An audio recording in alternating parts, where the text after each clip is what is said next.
Hello, today we're talking about how long to visit Disneyland Paris with young kids under 5. I think the common misconception is you can do Disneyland Paris, both parks, inside 2 days. But if you have young kids, think again. And in this video, I'm going to tell you why 2 days is the wrong number of days to go to Disneyland Paris with children under the age of 5. So we were visiting Disneyland for the first time in a while, and we expected to be slow. We have a 3-year-old and a 5-year-old. Me and my wife had done Disneyland Paris maybe a decade ago, and we felt like you could do it in 2 days. We booked 6 nights, so that was 5 full days. We were expecting to have time to rest, relax, go to the hotel pool, but we also wanted to do all the things. Every ride they were tall enough, every show. Both of our kids came in at just over 1 meter, so there's actually quite a lot for them to do. So what fills up your days at Disneyland Paris? Well, there's 22 rides with like no height requirements, 27 if they're like 1 meter and 5 centimeters tall. There's 5 or 10 meter greets. There's actually even more than 10, but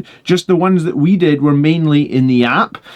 There's 4 or 5 major shows, there's parades, there's fireworks, and then there's 2 or 3 meals you need to eat a day, right? You need to eat. Kids are so friggin' slow at eating their meals. So that's going to slow you down as well. And then you need to add in naps. You need to repeat their favorite rides. It doesn't matter how many times you tell them, we've done Small World 5 times, let's go do something else. They want to do Small World again, right? Maybe there's a character meal, the days fill up really, really fast. And Premier Access, it's going to add up, right? Like if you want to skip some rides with a family of 4, it's anywhere from 20 euros to 65 euros. I think 64 was the most we paid for one Premier Access. And that was a ride that was barely a minute long. So, I mean, you cannot do that. And well, you can if you're rich, but really you cannot do that multiple times on any given day. So how many days do you actually need, right? This is my opinion, right? If you're going for 2 days, you would have no time for naps. You would have to skip a lot of things. If you're going for 3 days with kids, you would still be skipping some shows and or rides. 4 days is sort of borderlining on you get most of the things done and you could go at a relaxed pace. But if you want to do everything, you're going to need to do 5 days. Our 4th and 5th day were actually possibly the 2 busiest days because we just realized after like 3 days, we still have like 20 things we need to do.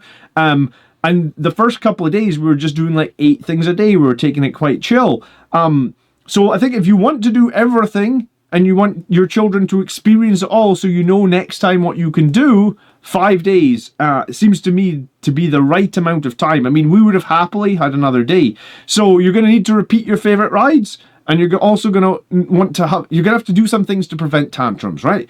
Young kids are also going to need breaks, naps, and downtime, right? If you are rushing around all the time, then they're going to be crabby. And if they're crabby, that means tantrums. And tantrums are just going to slow you down even more. There's so many rides, right? Like I said at the start of the video, if your children's over 102 centimeters, our 3.5-year-old is like 106, then they have 27 different rides to get through, I guess. And we found 8 rides per day was kind of sort of the limit in the summer that we could manage, right? We would manage a few in the morning, we would slow down a bit and do a show, then a few in the afternoon, maybe we'd go and take a little bit of a break, and then a few in the evening. 8 rides was still quite a busy day.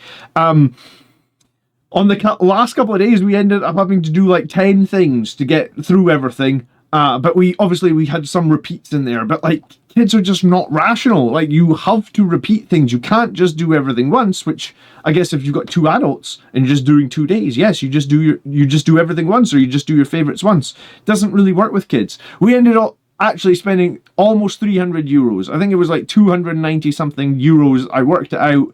And that was just to rush through some of the biggest queues, because I think if we'd had to queue, let's say 75 minutes with our children, that would have tired them out even more, and that would have just made everybody in our party or our family even more crabby.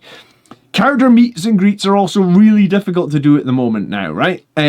Your kids will walk past characters and they will want to stop, regardless if you have other plans or objectives, and that will slow you down unless you want to just, you know, like essentially skip or trying to get them to come back.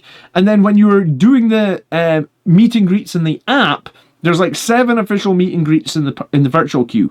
And when you get into the virtual queue, one of 3 things will happen. You get in, you get told that you go to the queuing area in 30 minutes, or you go to the queuing area in 3 hours. And this could be anywhere, right? Like you could be in one park and you could get a virtual queue in another park. Obviously, you have to select them each day. But it's not easy to manage because the second you open up the app, some of the virtual queues sell out almost instantaneously. So you could have a plan like, hey, we're going to do the virtual queue to meet Mickey Mouse, but we just didn't get a slot in Mickey Mouse. So now we're doing a virtual queue to meet Spider-Man in the other park, and that's an hour's walk away with young children. And in our virtual queue might be in 3 hours' time. So we need to, juggle what we're doing. The virtual queue actually makes it quite difficult to meet the characters, and they only open virtual queues twice per day. So when we were there were 7 meet and greets in the virtual queue, and in the first couple of days we forgot. So set an alarm when those virtual queues open, because you're going to need, you need 7 slots. If you want to meet everybody in the virtual queue, that is a minimum of 7 slots. And then you've got the parades and the shows and the meals. Like, both parts are packed with the different shows. The shows are amazing. Our kids love the shows. Add in the daytime parade, add in the fireworks. There's just so much to see. And then you just can't do quick meals anytime, right? Like, the amount of times at home we say, kids, come on, finish your dinner, come on. It's just as bad in the parks. Even though it's things they like, it slows you down a lot in every single restaurant, waiting on the kids. So our opinion, right? Like, if you're going to go to Disneyland Paris, I would ask yourself, do you want to do everything? Or do you want to take breaks and go at a smaller pace, right? Because 2 days could be enough. But with the little ones, you can easily fill up 3 or 4 days, especially if you love Disney, Marvel, Star Wars, right? Our kids happily repeated their favorite rides, and I think, honestly, they would have just repeated them over and over and over if we let them. You know how your kid will watch a movie and then want to watch the exact same movie again? I'm sure we all did this at children, and we watch it again. So we actually had to stretch our vacation out an extra day because of a cancelled flight, and we were super thankful of that, because it just meant more shows, more characters, more repeats of the favourites, and it actually meant on the final night we got like a relaxed dinner at somewhere that mum and dad actually wanted to eat. Honestly, we could have stayed longer, and the kids will never tire of the magic. So if you are a Disney family and Star Wars and Marvel and all these things are your jam, I would not recommend going for 2 days. Let me know in the comments if you think I'm wrong. But if I could do it all over again, I would have probably actually booked an extra night if I could have afforded it, and gone for 7 and had a whole extra day, because there was things that we still felt like we were still rushing to try and get done on the very last day. And it's magical watching them, and once they find their favourite things, they're just going to want to do that over and over. So hopefully this video helps somebody out. Thanks so much for watching. If you do have a question about Disneyland Paris or staying at the Art of Marvel, and maybe I can help, leave me a comment in the future video. Thanks so much, and I'll see you next time. Peace.